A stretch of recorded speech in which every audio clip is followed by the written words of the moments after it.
Hey guys, today we are going to take 1 hour of your time and discuss hiring in IT company. So let me introduce myself. My name is Anastasia. I have been working in recruitment for the last 4 years and almost 2 of them in the experts company. I started my career with hiring of novice professionals, and I do it through all of my career. It's nothing to compare with burning eyes and enthusiasm of novice professionals. I would like to share with you my experience when I gathered through all of my experience. Today also with me my colleague Dmitry, and he introduced himself and the experts company in details. Dmitry, please. Thank you. Yeah, my name is Dmitry, and I've been working in the experts company as a team lead for the last 6 years, and during the same period of time I've been conducting a lot of interviews and I've been reviewing resumes, so I have some experience in this area and I would like to share it with you today. But before that, I would like to share with you some context about the company we work for. It's called DevExperts, and basically DevExperts develops financial software. To better explain this, take a look at this slide. So, almost 15 years ago, trading looked like this. You had to shout very loudly, you had to stand on the floor and to buy and sell asset in physical market. But today, nobody trades like that. Today we have a lot of financial applications, so you can have access to almost any exchange in the world using your laptop or mobile phone. And DevExperts makes it possible by developing some financial solutions for the market. We have a lot of engineers in our team, so we have very rich experience in hiring. Today we are standing here in Tbilisi office, where we also have more than 100 of employees, and we have global presence in 6 different countries. So we have some experience in hiring all over the world. And now I would like to ask Anastasia to provide you more details about our today's agenda. Thank you so much, Dmitry. So, our today's agenda: job search as a project, hiring process step by step with focus on CV creating, and technical interview and how to pass it successfully. And in the end of our presentation, we provide you a special gift with all useful links of our recommendations. So, let's start with our first point of our agenda: job search as a project. Each good project has goal and subtasks, resource estimation, timeline estimation, roadmap, plan of the first steps, and of course checkpoint for retrospective and analysis. So today I would like to provide you some workable principle for your roadmap of the search. It's called traffic light principles. We have a list of the questions which you need to answer 3 times. Every time corresponds of traffic light color. You should to answer first time for the list of the questions through the green block prism. Please write what you want. So you should describe it your common dream of the work. Let your desires and free writing flow. After you everything right, you should to wait a couple of days and look through it again. You need to give it the shape and structure. After the 2 days, you will answer the list of the questions through the yellow block with adjustments. Something you are generally willing to do, something you are not willing to do, but you have to if needed. You don't know how to do it yet, but you are willing to learn quickly if needed. And please give yourself a couple more days, and it's better that you will show it some closer to you and receive feedback from them. After 2 days, you will answer through the list of the questions through the red block prism.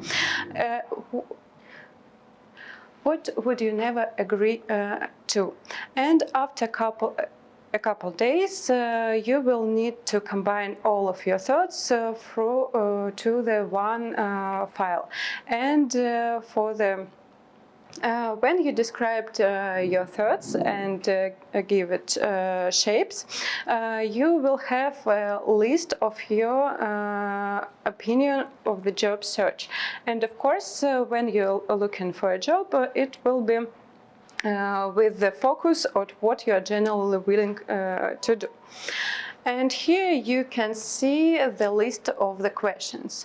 What do I want to do in my new job? It will be a real task or a learning task. How often you can resolve it. What kind of company do I want to work for?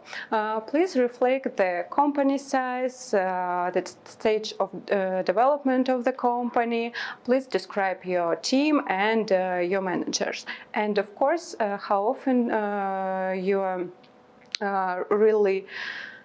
How often are you ready to receive the feedback from your manager?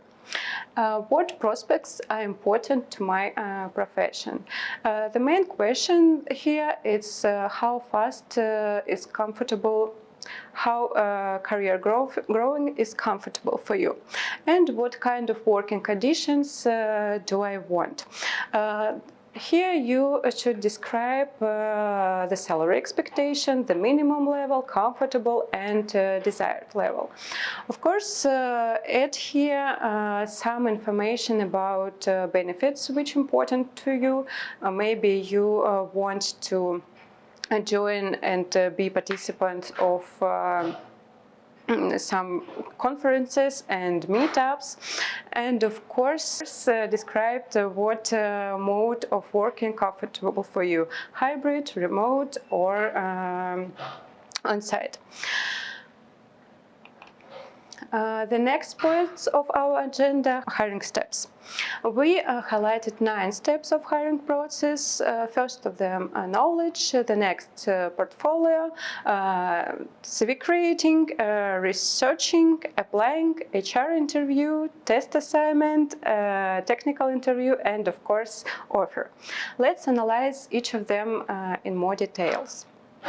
First of them is knowledge. Its main idea here, you should to understand that your knowledge is enough for job searching and working. The next common point is determining your profile. For example, if you want to work as a designer and expert in layout, it will be so hard to find a good job when your focus is blurred. That's why we suggest you focus on one area of searching. The second rule of this point is education. We suggest you combine the 2 types of education. Of course, it's academic knowledge and self-education. The next point is learn base.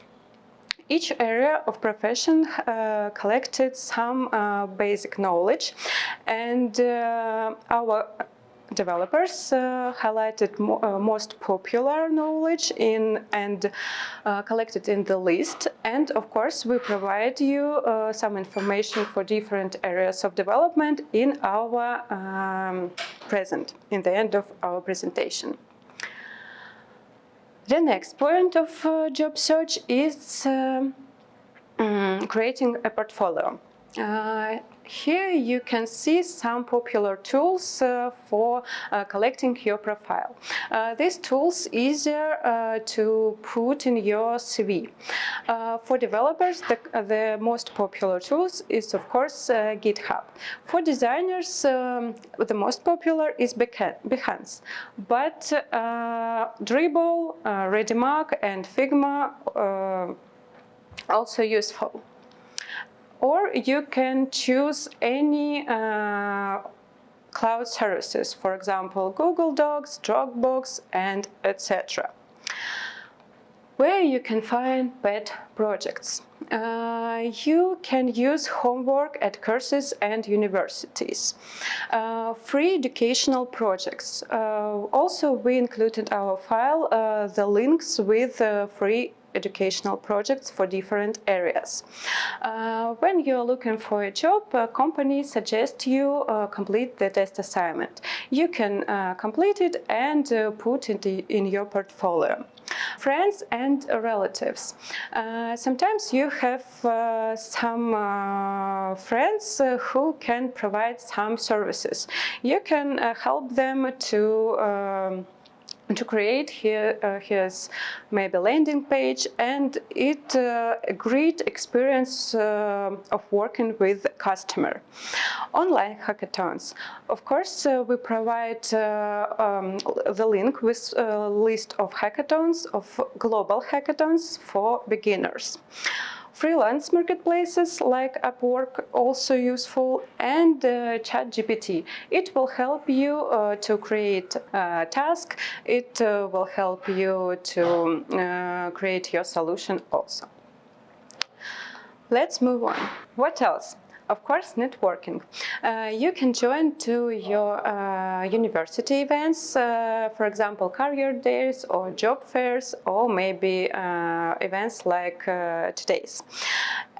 You can participate in local events, I mean meetups and conferences, and of course in today's world the really popular point is online events. We provide you some links with the mentorship program, with online courses for learning, and etc. The next common point is CV creation. Well-written CV is the first indicators of your great soft skills. Your CV, it's like a teaser or trailer, a movie when you choose to watch. Okay, the most popular service for publishing CV and job search is of course LinkedIn. And easy way to create your CV is complete your profile on LinkedIn and save to PDF file. It's easy way, but it's pretty simple. This information not clear to perceive. We suggest use some CV creating tools, and when you complete the form and the template of CV creating tools, it will be more easier to perceive and information so structure. You will see here a couple of examples. Of course, we provide the most popular services in our present file. I would like to go overview on LinkedIn. So, some popular tips and tricks. Your profile should be in English. The more contacts you have, the higher your position in the search by recruiter. Be active, subscribe, like, tags, and comment some posts. It works like a social network. Specify your skills and ask colleagues approve them. Make your profile look alive with photo and backgrounds. And of course, add relevant certificates and diploma.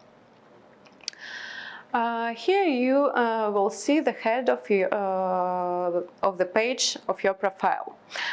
Here you should put your contacts here, mention your role are you interested in, and specify your education.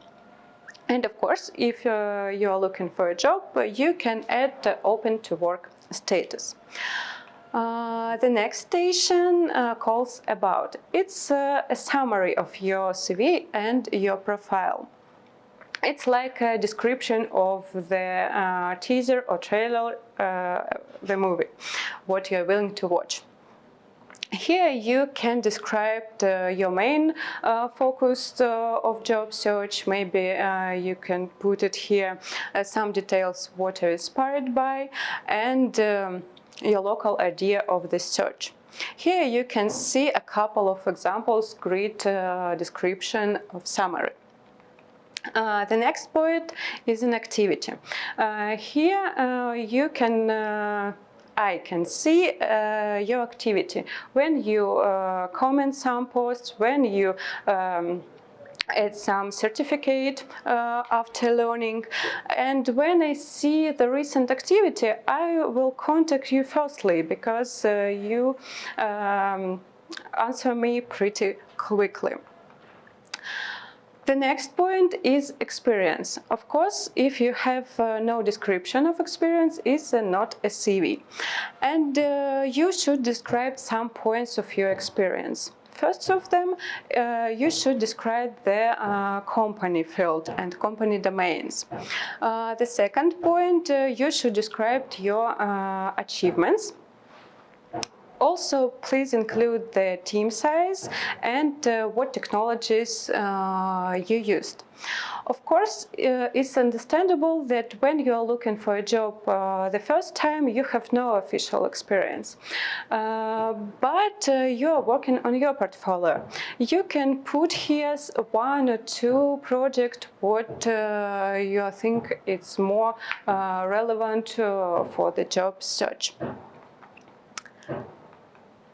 The next point is LinkedIn skills. When you described your experience or maybe project, you can put the tools and technologies in your description, and automatically they pulls up in this section. And when I am looking for new candidates, I use these skills for candidates searching. And at the end of your profile, you can and in the end of your profile, you should describe your education. Please write the full name of your university, courses, or your degree, because sometimes recruiters work from another locations and they don't know local specifics. So these rules also work for CV creating, but I would like to go overview for common points of CV creating. Photo. Choose a photo with open face. No accessorize here. A selfie don't works here also. You can not add a photo if you have not a suitable one. Contacts. It's a separate item because it should be clickable. It's really important for recruiters and HR parsers which they used. Grammatical accuracy. It's a simple way to show your respect to the company. The information should be structured. It will be easier to perceive by recruiters and hiring managers. You can structure it in header list, in format header list. Of course, as I said earlier, you should describe the sphere of your project or company, describes some projects, stack of technologies, and size of the team. Of course, don't forget to include your achievements, tasks, results format. And as I said earlier, of course, please describe the full name of your education. More on what technical specialists pay attention to will tell you my colleague Dmitry, and he will share with you his views on CV. Dmitry, please. Thank you. So yeah, when recruiters think that candidate's resume is relevant enough, usually the next step in companies like DevExperts and in many other companies actually is a resume review by some technical specialist. It can be a head of development or a team lead as myself, so it's usually somebody in a managerial position. And well, what do we know about managers? Managers are constantly busy, they have a lot of tasks, they have a lot of switching context in their head, they have a lot of problems, so don't let your resume to be an additional problem for them. At this point, it's really crucial that your resume is clear, concise, and well structured.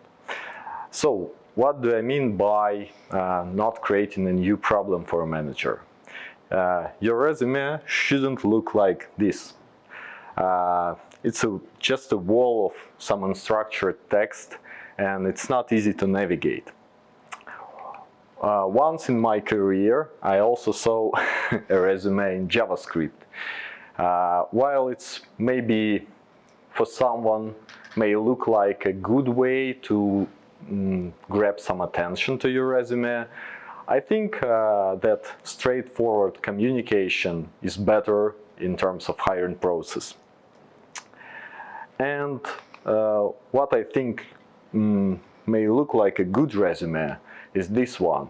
So it's even don't matter what exactly written there, but you see that there is some clear structure, some points and some keywords that are highlighted by a bold text. So it's really easy to navigate and really easy to grasp some information. And I myself know that starting from scratch with your resume can be challenging.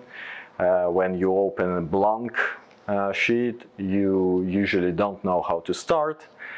And what can be useful here is ChatGPT. So you can go there and you can, as I did, I asked ChatGPT to create me a resume for junior Java developer position. So ChatGPT asked me some very simple questions, but it's really easy to answer them rather than to come up with the structure of resume and with the necessary phrases. So the good thing here is that when ChatGPT composes the resume, it's not only put your answers to it, but it also combines it to some summary section. So for my very dry and basic answers, it created a description like this: motivated and results-driven mathematician seeking junior Java developer position to leverage my strong knowledge of Java Spring Framework to contribute to the success of the team. I think it's a pretty good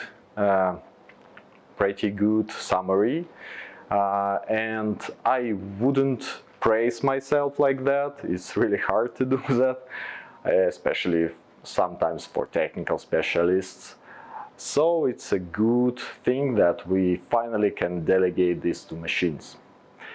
And well, if you did well with your resume, I think that the next step could be that you need to understand where to apply with this resume.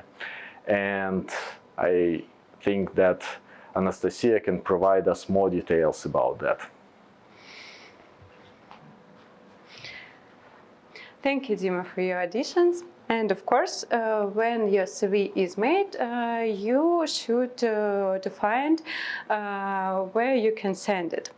In today's world, we have some resources of the job ad search, and we reflect some type of these resources. Of course, it's local and global job boards, career sites of local and global companies, freelance marketplaces, and social networks. Sometimes companies don't publish their job ads in local and global job boards because it's expensive. For example, when we published the job ads for beginners, for a couple of hours we got hundreds of applicants, and it's not easy to process with them.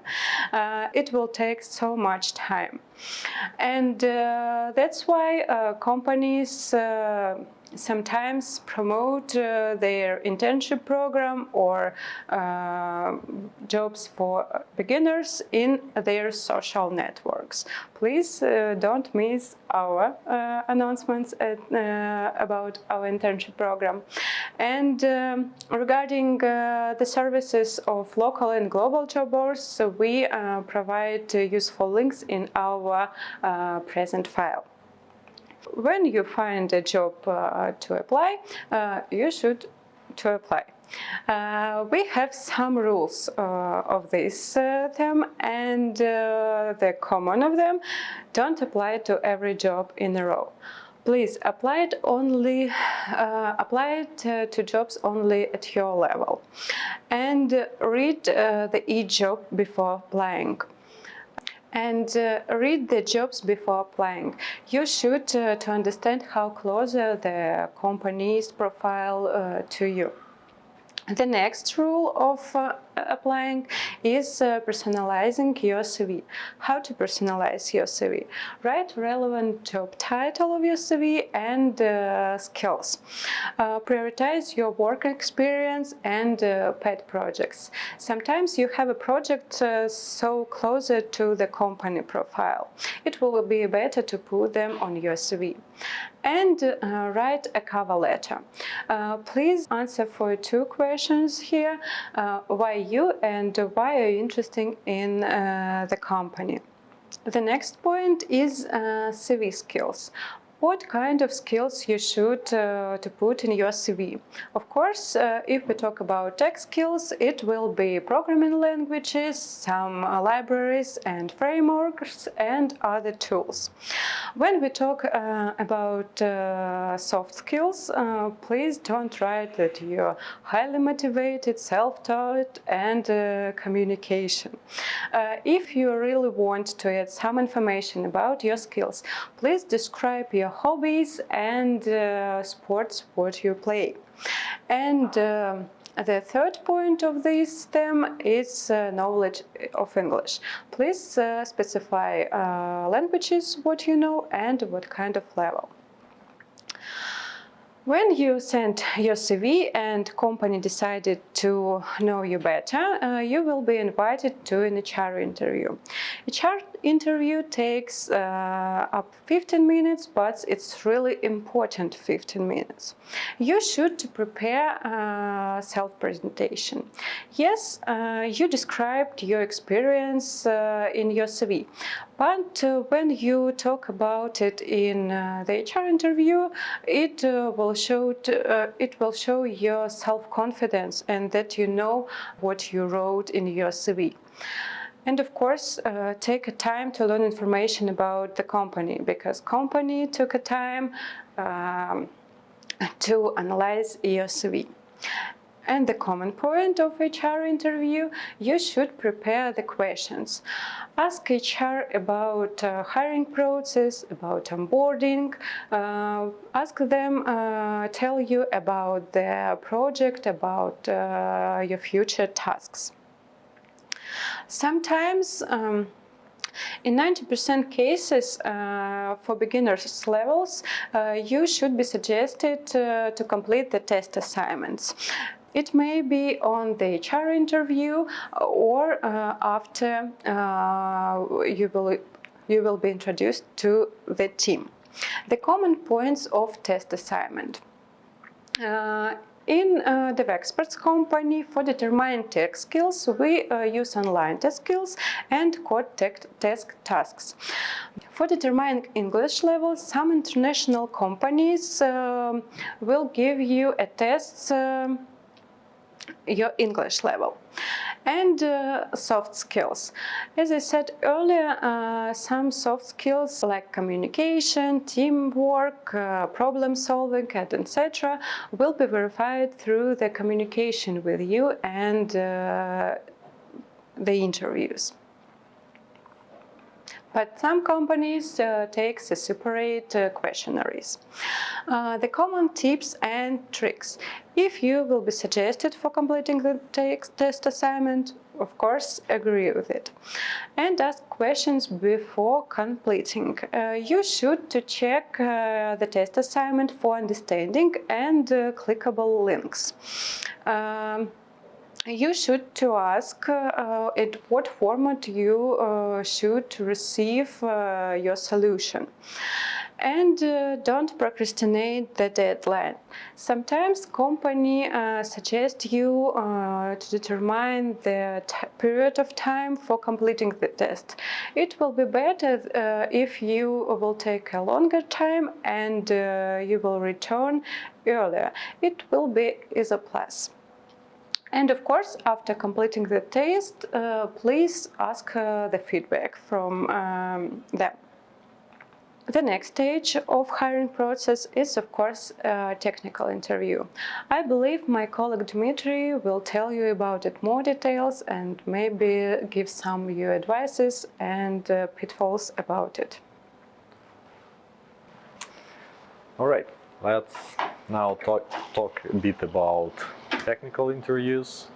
And in DevExperts and again in many other companies, candidates are usually given some task and they need to solve it.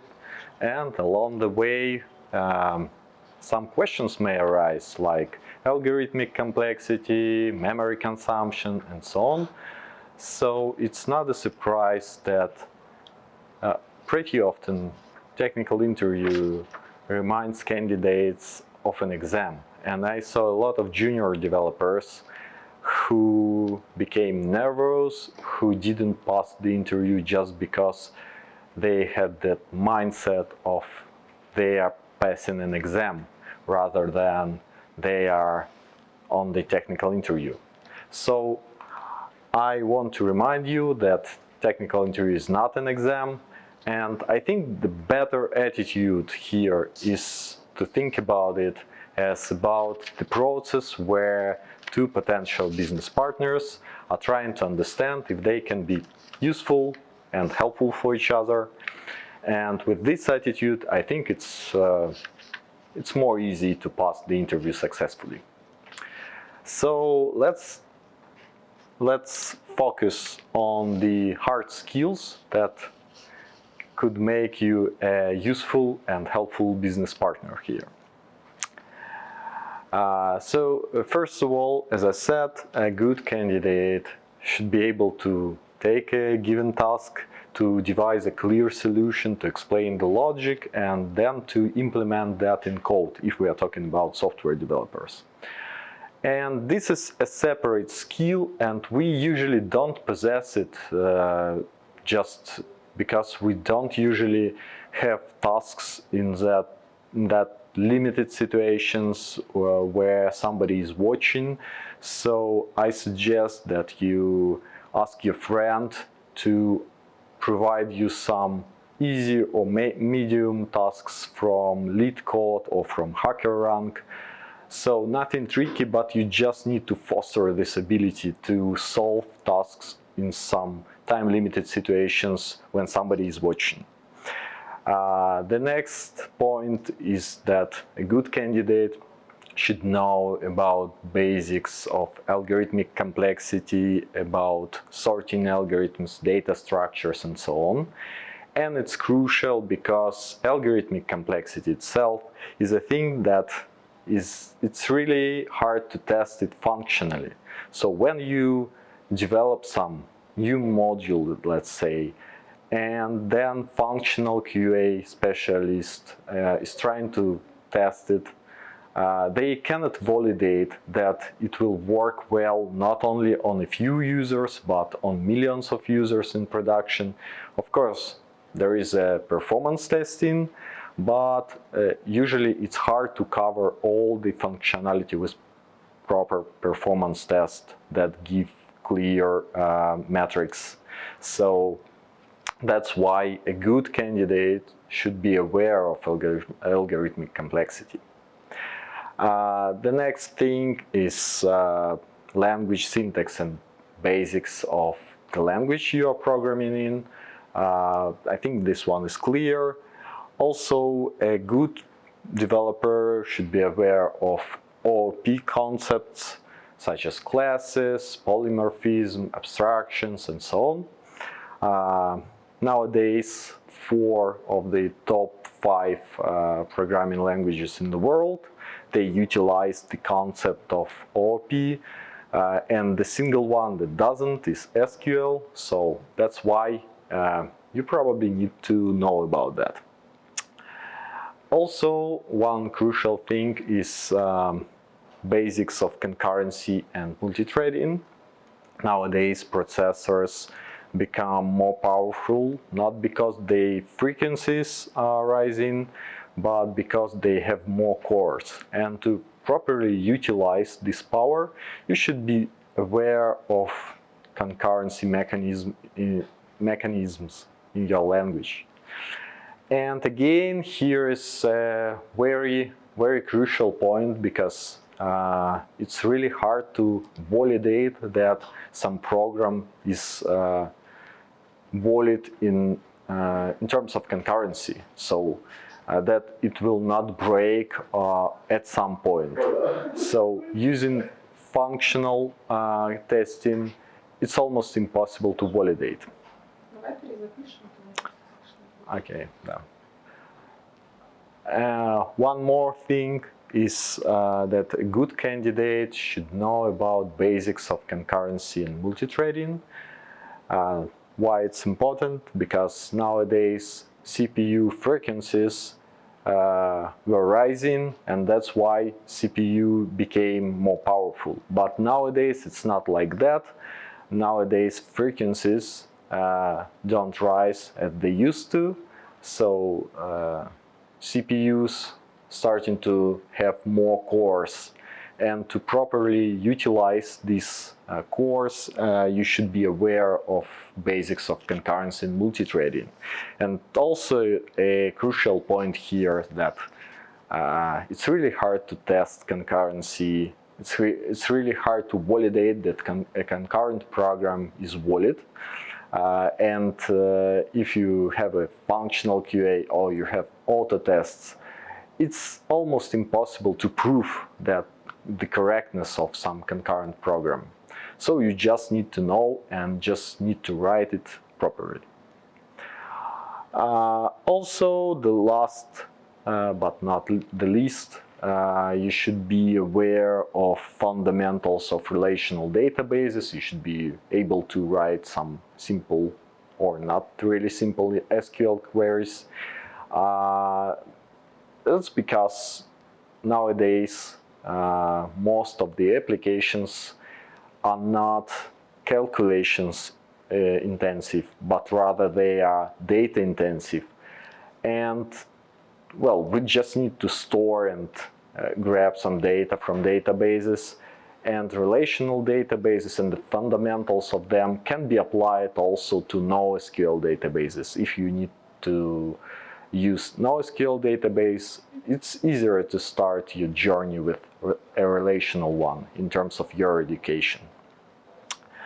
So that's the main hard skills, but it's not all. I think that candidates should possess also other skills. I would say that it's more about soft skills.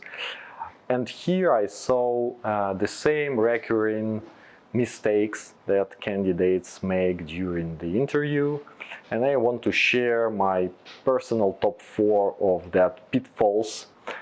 And we can start with the main one. I think it's an ability to say I don't know. And I think it goes to that exam attitude. So if you are thinking about an interview as of an exam, it's really hard to say this phrase. So you can use another approach. You can say I don't know, but I can assume, and then you can assume something. It will show your interviewer that you are able to navigate in complex situations. You are trying to find a solution even if you don't know the right answer. The next pitfall is jumping into writing code before thinking, before discussing it. And here usually what I see that when candidates are given some programming task, the stress level rises immediately. And in this situation, it's really hard to come up with some solution. So what usually happens is that candidates start to program something and they hope that they will find a solution during the programming. But it doesn't happen in 80% of time. So I suggest that instead of diving into code immediately, you just take a paper, take a pen, and you say like, I need a minute to grab my thoughts, and your stress level will go down during this minute, and you can write down some key aspects of the task. You can come up with some questions, and it will save you some time, and then you will be able to think about the proper solution, and only then you can start to code. The third one is losing confidence after a setback. It's natural that during the interview we can have some issues, we can have some problems that we cannot solve, but you should remember that interviewers are usually interested in you passing the interview rather than you are not passing the interview. So if the interview is still continues, it means that it's not all lost, it's not an exam. If you didn't know something, the interviewer will be more interested in looking at you and how you recovering from the situation when you forgot about something or something like that. And the last item is about focusing solely on the hard skills. So here is some conceptual mistake among many of junior developers. They think that programmers, that software developers work looks like this. Like it's 80% of time you just developing some code, and maybe you attend some stand-up meetings, and maybe you sometimes communicate with your colleagues, but you mainly develop some code. But in my experience, it doesn't look like this. It's more like this. So the most of the time, developers and any employees in big teams, they spend in communications. As a developer, you may need to clarify the requirements, you need to address some question to a customer, you need to explain something or ask something from a QA team. And these communications, they take most of the time. And the real coding is like much more left that someone can think about. That's why during the interview, you should show that you are able to communicate effectively. And if you are able to communicate, you will be able to solve some complex tasks within the team. And in the end of the interview, I suggest that you find something that was good about this interview, that you liked about this interview. People usually remember the very beginning and the very end of the process, despite of its nature. So to leave some good emotions about you, you can find an interesting task that was during this interview, an interesting question. Maybe it's just a good atmosphere that was there. So this will help you to leave a good impression after the interview and to be a positive person that everyone would like to work with. So if you did it well during the interview, usually the next step is you receiving an offer. That's a very good thing, and I think that Anastasia can shed some light on this process. Thank you, Dima. So we went through all of the stages of hiring process, and we expect to get the desired offer. But we reflect here some pitfalls of this stage. Of course, is high competition, long waits or lack of feedback, and demotivation. Unfortunately, these points don't depend on you, but you should continue to look in a job and don't give up. You can do a retrospective, do the job search, and I believe that our recommendation will help you to go to the desired offer faster. The main thing to remember is that when you got the desired offer, the main thing to remember that you decided from the beginning that you are ready to work. And of course, I suggest you to return to your file when you create with traffic light principles. So I would like to go over through all our process again. For successful job search, you should realize that your knowledge is enough for the job. You have some projects on your portfolio which you show and tell to the companies. You created your readable and selling CV. You have a job research. You apply in thoughtful way, and you have a self-presentation for HR interview. You are willing to do some test assignment, and you mentally prepared for the technical interview. And of course, you are ready to work. Thank you so much for your attention. You're a really warm audience. And of course, as I told you, we would like to share with you with the file combined all our recommendations in today's presentation. Thank you so much.